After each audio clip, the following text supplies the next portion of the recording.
नमस्कार साथियों, स्वागत है आपका ऑनलाइन स्टडी ग्रुप में। आगामी लेखपाल परीक्षा के सिलेबस के अंतर्गत ग्रामीण समाज एवं विकास के संबंधित प्रश्नों की श्रृंखला आप लोग देख रहे हैं। इस श्रृंखला का अगला पार्ट आपके सामने है। इसके अंतर्गत सिलेबस के अकॉर्डिंग महत्वपूर्ण प्रश्नों को शामिल किया गया है और ये श्रृंखला पेपर संपन्न होने तक लगातार जारी रहेगी। और इसके माध्यम से आप देखेंगे कि जब आप पेपर देने जाएंगे तब तक आप बहुत अच्छी संख्या में महत्वपूर्ण प्रश्नों की श्रृंखला आपके पास रहेगी, जो कि रिवीजन के लिए काफ़ी महत्वपूर्ण होगी। तो चलिए शुरू करते हैं आज की ये श्रृंखला। पहला प्रश्न है, भारत की ग्राम्य पंचायत को किसने प्रजातंत्र का देवता कहा था? तो आपका जवाब होगा डॉक्टर राधा कुमुद मुखर्जी ने भारत की ग्राम पंचायत को प्रजातंत्र का देवता कहा था। अगला प्रश्न है, ग्रामीण समुदाय को एक लघु समुदाय माना था? तो आपका जवाब होगा रॉबर्ट रेडफील्ड ने ग्रामीण समुदाय को एक लघु समुदाय माना था। अगला एक टर्म यूज हुआ है, गिरदावरी। ये गिरदावरी जो है ये भू कृषि का रिकॉर्ड है, यानी भू कृषि के रिकॉर्ड को ही गिरदावरी कहा जाता है। दूसरी बात, यह एक प्रकार का फसल सर्वे है। कौन? गिरदावरी। और ये वर्ष में 2 बार होता है, ठीक है। यानी कि गिरदावरी एक प्रकार का फसल सर्वे है जो कि वर्ष में 2 बार होता है और ये भू कृषि रिकॉर्ड कहलाता है। अगला है जमाबंदी। जमाबंदी का संबंध भू अभिलेखों के प्रलेख से होता है, अर्थात कहने का मतलब यह है कि किसी भी तहसील से संबंधित समस्त ग्राम के भू अधिकार प्रलेखों का ब्यौरा जमाबंदी के अंतर्गत होता है, ठीक है। अगला प्रश्न देखिए, यह प्रश्न काफी पूछा जाने वाला है। खादी एवं ग्रामोद्योग आयोग, याद रखिएगा, भारतीय संसद ने खादी एवं ग्रामोद्योग अधिनियम 1956 पारित किया और इसी के तहत खादी ग्रामोद्योग आयोग एक वैधानिक निकाय है और इसकी स्थापना द्वितीय पंचवर्षीय योजना के अंतर्गत की गई। और एक और महत्वपूर्ण बात कि खादी एवं ग्रामोद्योग आयोग सूक्ष्म, लघु और मध्यम उद्योग मंत्रालय के प्रशासनिक नियंत्रण के अंतर्गत आता है। और अगर आप उत्तर प्रदेश में खादी और ग्रामोद्योग बोर्ड की स्थापना की बात करेंगे तो 1960 में उत्तर प्रदेश खादी ग्रामोद्योग बोर्ड की स्थापना की गई। अगला प्रश्न देखिए, उत्तर प्रदेश भूमि सुधार निगम, जिसको आप शॉर्ट फॉर्म में UPBSN कहते हैं, इसकी स्थापना कब की गई? तो आपका जवाब होगा 1978 में उत्तर प्रदेश भूमि सुधार निगम की स्थापना हुई। यदि पूछा जाए कि इस उत्तर प्रदेश भूमि सुधार निगम की स्थापना का उद्देश्य क्या है, तो आपका जवाब होगा भूमि संसाधन की स्वास्थ्य और उत्पादकता की रक्षा करना, ठीक है। आगे, वर्तमान समय में खरबूजे का समय चल रहा है तो यहां से भी कोरिलेट करके प्रश्न पूछा जा सकता है। तो जो खरबूजे की सबसे प्रसिद्ध किस्म है वो है पूसा रसराज, यानी पूसा रसराज, दुर्गापुर केसर, आर्को मानिक, काशी पीताम्बरा, पूसा वेदना, आरका ज्योति और W19 ये खरबूजे की किस्म है। अगला प्रश्न है, ज्ञानदीप शिक्षा योजना। तो आप याद रखिएगा, सितंबर 2002 में उत्तर प्रदेश में प्राविधिक शिक्षा के लिए ज्ञानदीप शिक्षा योजना का प्रारंभ किया गया। समय याद रखेंगे, सितंबर 2002 में। अगला प्रश्न है, राष्ट्रीय विकास परिषद की स्थापना कब की गई? तो आपका जवाब होगा 6 अगस्त 1952 को राष्ट्रीय विकास परिषद की स्थापना की गई। अगला प्रश्न है, राष्ट्रीय हार्टिकल्चर मिशन किस पंचवर्षीय योजना के अंतर्गत प्रारंभ किया गया? तो आपका जवाब होगा राष्ट्रीय हार्टिकल्चर 10वीं पंचवर्षीय योजना के अंतर्गत प्रारंभ हुआ। अगला है, कृषि में ऋणात्मक विकास प्रदर्शित किया किस पंचवर्षीय योजना में? तो याद रखिएगा, तीसरी पंचवर्षीय योजना के अंतर्गत कृषि ने ऋणात्मक विकास दर प्रदर्शित किया। अगला प्रश्न है, राष्ट्रीय खाद्य सुरक्षा मिशन के अंतर्गत आच्छादित फसलें कौन कौन सी हैं? तो आपका जवाब होगा गेहूं, चावल और दलहन। ये राष्ट्रीय खाद्य सुरक्षा मिशन के अंतर्गत आच्छादित हैं, लेकिन याद रखिएगा मोटे अनाज इसके अंतर्गत आच्छादित नहीं है। अगला प्रश्न है, कपास के रेशे प्राप्त होते हैं? तो आपका जवाब होगा बीज से। अगला प्रश्न है, भारत का शक्कर का प्याला किसे कहा जाता है? तो याद रखिएगा, उत्तर प्रदेश को भारत का शक्कर का प्याला कहा जाता है। अगला प्रश्न है, यहां पर राजस्व परिषद के कुछ अनुभाग से संबंधित प्रश्न शामिल किए गए हैं। इनको पार्ट वाइज करते हुए इसको कंप्लीट कर लिया जाएगा, क्योंकि यहां से एक या दो प्रश्न जरूर बनेंगे। यदि पूछा जाए कि राजस्व अनुभाग 1 का क्या कार्य है, तो आपका जवाब होगा राजस्व ग्रामों का सृजन, जमींदारी उन्मूलन और भूमि व्यवस्था लागू करना राजस्व अनुभाग 1 का कार्य है। इसी प्रकार यदि पूछा जाए कि राजस्व अनुभाग 2 का क्या कार्य है, तो आपका जवाब होगा ऊसर, बंजर या निष्प्रयोज्य भूमि, यानी जिसका कोई अभी किसी प्रयोज्य हेतु या किसी कार्य हेतु उसका उपयोग नहीं किया जा रहा है, उनके आवंटन संबंधित कार्य राजस्व अनुभाग 2 के अंतर्गत किए जाते हैं। इसी प्रकार वृक्षारोपण कार्य संबंधी ये भी राजस्व अनुभाग 2 के अंतर्गत। ग्राम सभाओं में बाजार, मेले, तालाबों, जल प्रणालियों से होने वाले आय व्यय संबंधित कार्य राजस्व अनुभाग 2 के अंतर्गत आते हैं। यदि पूछा जाए कि भू प्रबंध समितियों का कार्य और उनका नियंत्रण भी राजस्व अनुभाग 2 के अंतर्गत आता है। इसी प्रकार आप राजस्व अनुभाग 4 को देखेंगे। राजस्व अनुभाग 4 के क्या कार्य है? राजस्व परिषद तथा जिलों में भूमि अभिलेखों के आधुनिकरण कंप्यूटरीकरण का कार्य राजस्व अनुभाग 4 के अंतर्गत। इसी प्रकार मंडल, जिला, तहसील कार्यालयों से संबंधित जो भी समस्त कार्य हैं वो भी राजस्व अनुभाग 4 के अंतर्गत। आईएएस, पीसीएस अधिकारियों के सृजन का कार्य राजस्व अनुभाग 4 के तहत।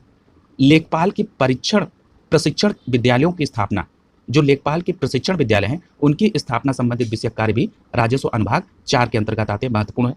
वित्त आयोग को सूचना उपलब्ध कराना राजस्व अनुभाग 4 के अंतर्गत आता है। इसी प्रकार राजस्व 5 को, अगर अनुभाग 5 को देखें तो प्रदेश में नए मंडल, जनपद और तहसीलों का सृजन, ये भी राजस्व अनुभाग 5 के अंतर्गत। और इन नए मंडल, जनपद और तहसीलों के लिए भवनों के निर्माण के लिए जो भूमि का अर्जन है वो भी राजस्व अनुभाग 5 के अंतर्गत किया जाता है। इसी प्रकार उपनिवेश क्षेत्रों में अनधिकृत कब्जे को हटाने का कार्य भी राजस्व अनुभाग 5 के अंतर्गत। अंतर प्रांतीय, अंतर्राष्ट्रीय सीमा के साथ साथ अंतर जिला, तहसील और ग्रामों संबंधी जो सीमा विवाद है वो भी राजस्व अनुभाग 5 के अंतर्गत।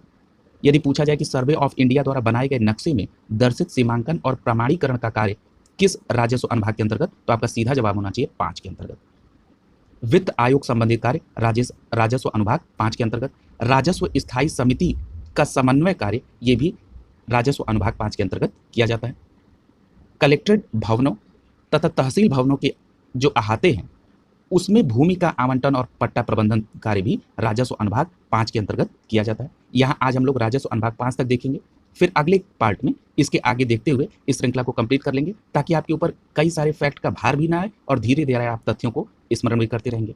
अगला है भारतीय स्टाम्प अधिनियम 1899 के अनुच्छेद 13 के आधार पर स्टाम्प शुल्क आरोपित किया जाता है। यदि आपसे पूछा जाए कि स्टाम्प शुल्क आरोपित किस अधिनियम के तहत, तो आपका सीधा जवाब होगा भारतीय स्टाम्प अधिनियम 1899 के अनुच्छेद 13 के तहत। अब ये प्रश्न पूछा जा सकता है कि स्टाम्प शुल्क जो है ये किस आधार पर लगा, तो स्टाम्प शुल्क भूमि की बाजार कीमत और अनुबंधन मूल्य, इन दोनों में जो ज्यादा हो उस आधार पर स्टाम्प शुल्क लगाया जाता है। अगला प्रश्न जरीब से संबंधित है। कृषि खेत के मापन में एक चेन यानी जंजीर का प्रयोग किया जाता है जिसे कहा जाता है जरीब। यानी जरीब खेत मापन का एक यंत्र है, उपकरण है, माध्यम है। और इसके मापन में अगर आप देखेंगे तो इसके कुल माप के 10वें अंश के बराबर की नाप पर एक गट्ठा भी लगा होता है। ठीक है, यह भी प्रश्न पूछा जाता है।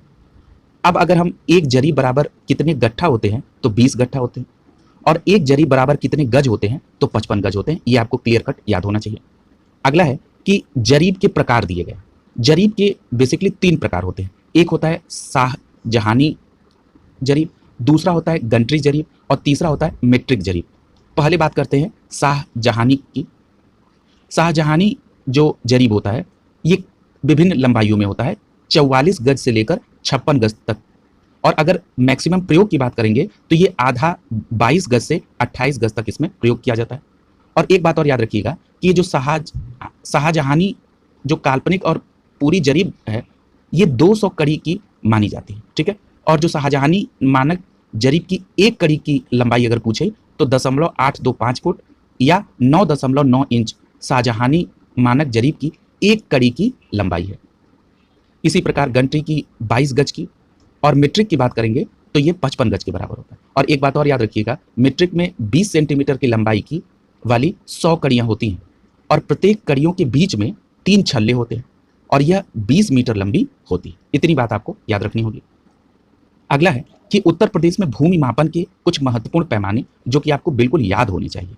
जैसे पहला है 1 बीघा बराबर कितने बिस्वा होते हैं, तो आपका जवाब होगा 20 बिस्वा। यानी अगर हम ये कह दें कि 1 बिस्वा बराबर कितने बीघा, तो आप क्या करेंगे, 20 उधर भेज देंगे तो यहाँ इंटू उधर भाग हो जाएगा, यानी 1/20 बीघा। यानी 1 बिस्वा बराबर 1/20 बीघा। यदि पूछा जाए कि 1 बीघा बराबर कितने वर्ग गज होते हैं, तो 55 × 55 यानी टोटल कितने होते हैं 3025 वर्ग गज के बराबर 1 बीघा होता है। इसी प्रकार 1 बिस्वांशी यानी 1 वर्ग लाठा बराबर कितना कचवांशी होता है, तो आपका जवाब होगा 1 बिस्वांशी बराबर 20 कचवांशी होता है।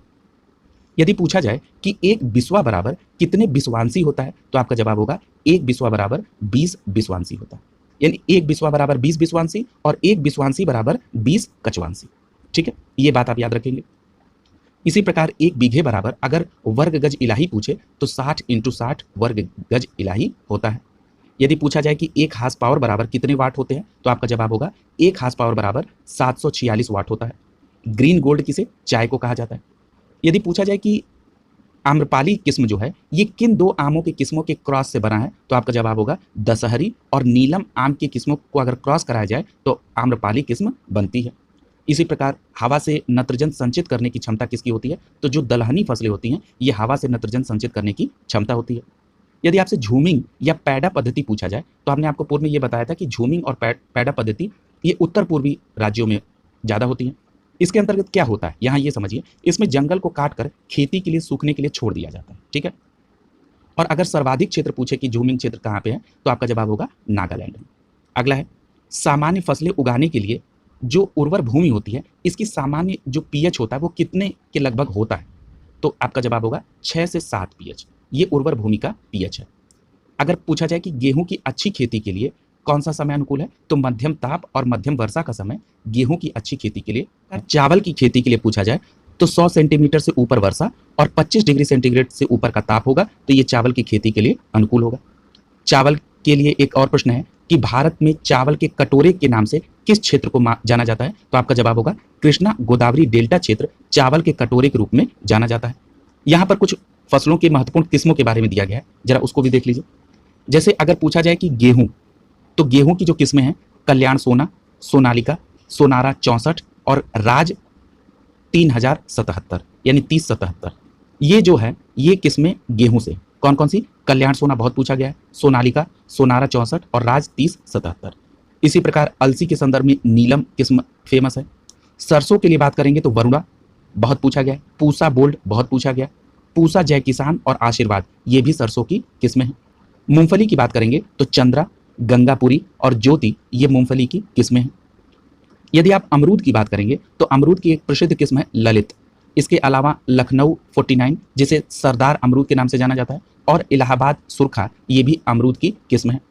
इसी प्रकार यदि आपसे धान की किस्म के बारे में पूछा जाए तो धान के लिए आप पूसा सुगंधा 5, बारानी द्वीप भी धान की किस्म है, माही सुगंधा ये भी धान की किस्म है और पूसा RS10 ये भी धान की किस्म है। याद रखिएगा ये सभी प्रश्न कई बार अनेक आयोगों में पूछे गए हैं, उनको आपको एक जगह संकलित करके दिया गया है। अरहर ये बहार ये भी बहुत प्रसिद्ध प्रश्न है, ये अरहर की किस्म है। पूसा 9 अरहर की किस्म है, पूसा 2001 ये भी अरहर की किस्म है और पूसा 992 ये भी अरहर की ही किस्म है। यानी अगर आप पूसा लिखा देखेंगे तो ऐसा नहीं कि आप केवल धान या अरहर मार देंगे, यहाँ पर आपको देखना होगा उसके सामने संख्या क्या लिखी है, इसके आधार पर ही आप डिसाइड करेंगे। अगला देखिए, यदि पूछा जाए कि धान की उत्पत्ति किस क्षेत्र में हुई तो आपका जवाब होगा दक्षिण पूर्वी एशिया में धान की उत्पत्ति हुई। यदि पूछा जाए कि गेहूं और राई के संकर से क्या बनता है यानी दोनों को क्रॉस कराया जाए तो ट्रिटिकेल गेहूं और राई के संकर से बनता है। इसी प्रकार ग्रामीण अभिनियंत्रण विभाग का गठन से संबंधित प्रश्न पूछा गया कि ग्रामीण अभियंत्रण विभाग की स्थापना कब हुई तो आपका जवाब होगा 1972 में। और इस ग्रामीण अभिनियंत्रण विभाग का कार्य क्या है तो ग्रामीण अंचलों के संपर्क मार्गों, पुलियों और भवनों का निर्माण कराना। अगर पूछा जाए कि उपकार क्या है तो उपकार की स्पेलिंग क्या है? UPCAR और उपकार का फुल फॉर्म क्या होगा? UP council of agriculture research ये इसका फुल फॉर्म है। और यदि आपसे उपकार की स्थापना पूछी जाए तो 14 जून 1989 को यानी 1989 में उपकार की स्थापना हुई। यह एक स्वायत्त राज्य संगठन है। अगला प्रश्न है खसरा से संबंधित है। पूछा गया है कि खसरा के रख रखाव और निर्धारण प्रारूप किस प्रपत्र के अंतर्गत आता है तो आपका जवाब होगा वर्तमान में इसे RC प्रपत्र 4 क के अंतर्गत कंप्यूटरीकृत रूप में किया जा रहा है इसका रखरखाव। और पहले किस तरह होता था तो मैनुअली प्रपत्र 4 के अंतर्गत खसरा का रखरखाव होता था। और एक बात और याद रखिएगा कि जब से कंप्यूटरीकृत खसरे की बात हुई है तब से 21 की जगह पर 46 कॉलम इसमें होंगे। अगला है दिनचर्या बही जिसको डायरी भी आप कह सकते हैं। ये लैंड रिकॉर्ड्स मैनुअल पैरा 47 के अनुसार लेखपाल अपने हलके के लिए एक डायरी रखेगा, ये वर्णित है। और इस डायरी में लेखपाल के द्वारा दिन प्रतिदिन के कार्यों का वर्णन किया जाएगा। और इस डायरी में कितने अवधि तक के दिनों का विवरण होगा तो आपका जवाब होगा 1 अगस्त से लेकर 31 जुलाई तक की अवधि के कार्यों का ब्यौरा दिनचर्या बही डायरी में होगा। अगला देखिए, आगे बताया जा रहा है कि उत्तर प्रदेश जमींदारी उन्मूलन एवं भूमि सुधार अधिनियम 1950 के लागू होने से पहले की बात की जा रही है कि गांव के लिए 2 अधिकार अभिलेख होते थे। कौन कौन से? एक होता था खेवट और दूसरा होता था खतौनी। जो खेवट होता था ये जमींदारों का एक रजिस्टर होता था, इसमें जमींदारों के द्वारा अपनी चीजों का अंकन किया जाता था। चूंकि अब जमींदारी उन्मूलन भूमि सुधार अधिनियम 1950 लागू होने के बाद इसका अस्तित्व अब नहीं है। जब जमींदारी व्यवस्था ही अस्तित्व में नहीं है तो खेवट का अस्तित्व कहाँ से रहेगा।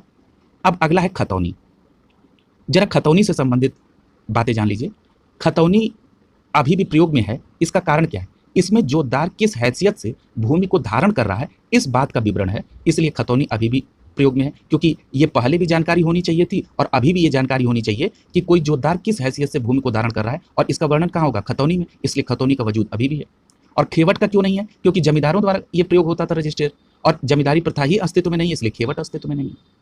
अगर हम इसको दूसरे शब्दों में देखें तो खतौनी का मतलब यह है कि अगर गांव के खसरों का प्रयोग करके कोई व्यक्ति या परिवार की जमीनों की पूरी सूची बनाई जाए तो इसे ही खतौनी कहते हैं। यानी अगर हम एक लाइन में कहें तो किसी भी व्यक्ति या परिवार के सभी खसरों की जो सूची है वो कहाँ पर होती है? खतौनी में होती है। और एक और महत्वपूर्ण बात कि खतौनी को 6 वर्षों पर नवीनीकृत किया जाता है और इसमें खानों की संख्या 14 होती है। अगला है कुछ कृषि उपकरणों के संदर्भ में यहाँ पर प्रश्न दिए गए हैं, जैसे कोनो वीडर। कोनो वीडर क्या होता है? अभी हमने आपको बता दिया, ये एक कृषि यंत्र है और इसका उपयोग धान की खेती में खरपतवार नियंत्रण हेतु किया जाता है। किसका प्रयोग? कोनो वीडर का प्रयोग। कोनो वीडर के बाद रोटावेटर देखिए। रोटावेटर भी एक उपकरण है और ये फसल अवशेष को मिट्टी में मिश्रित करने का काम करता है। कौन? रोटावेटर।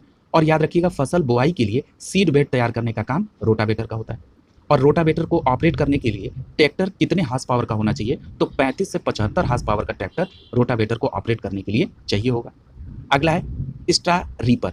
स्ट्रा रीपर जो होता है ये गेहूं की कंबाइन से कटाई के बाद एक यह फसल के अवशेष प्रबंधन के लिए प्रयोग किया जाता है। क्या नाम है? Straw reaper. और एक और बात, ये स्ट्रा रीपर फसल अवशेष को काट कर भूसा बना देता है। और यदि आप इसको ऑपरेट करने के लिए ट्रैक्टर के हॉर्स पावर की बात करेंगे तो स्ट्रा रीपर को ऑपरेट करने के लिए 40 से 55 हॉर्स पावर के ट्रैक्टर की आवश्यकता होती है। अगला है पैडी पैडलर। ये जो पैडी पैडलर है ये धान की रोपाई के समय पानी से भरे खेतों में मिट्टी को पलटने के लिए, ठीक है, पलट के उसको पलेवा करने के लिए, पलेवा को अगर साधारण भाषा में कीचड़ कहेंगे, कीचड़ ही आप कह सकते हैं, उसका मेन नाम पलेवा है, उसको पलेवा करने में। और साथ ही साथ पैडी पैडलर सनई की कंपोस्ट खाद बनाने में प्रयोग किया जाता है। अगला है पैडी थ्रेशर। पैडी थ्रेशर जो होता है ये धान को बाली से अलग करने के लिए प्रयोग में आता है। साथ ही साथ ओसाई के लिए पंखे का भी प्रयोग किया जाता है। यानी और इससे क्या होता है? इससे साफ धान हमको प्राप्त हो जाता है। इस प्रकार आज आपने ग्रामीण समाज एवं विकास से संबंधित महत्वपूर्ण प्रश्नों की इस श्रृंखला को यहाँ पर देखा। ये श्रृंखला आज का पार्ट यहीं पर आज कंप्लीट होता है। अगले पार्ट में फिर हम लोग नए प्रश्नों को शामिल करेंगे। इस प्रकार श्रृंखला चलाते हुए परीक्षा तक महत्वपूर्ण प्रश्नों की श्रृंखला एक जगह आपको एक ही प्लेलिस्ट में मौजूद होगी। जो लोग चैनल पर नए जुड़े हैं और अभी तक उन्होंने पूर्व के वीडियोस को नहीं देखा है तो वो प्लेलिस्ट में जाकर, प्लेलिस्ट में अलग अलग वीडियोस के जो भी संबंधित प्लेलिस्ट है उनको बना दी गई है, वहां से आप जाके कवर कर सकते हैं। आप अपनी पढ़ाई को सतत जारी रखिए। शुभकामनाओं के साथ आप सभी का बहुत बहुत धन्यवाद।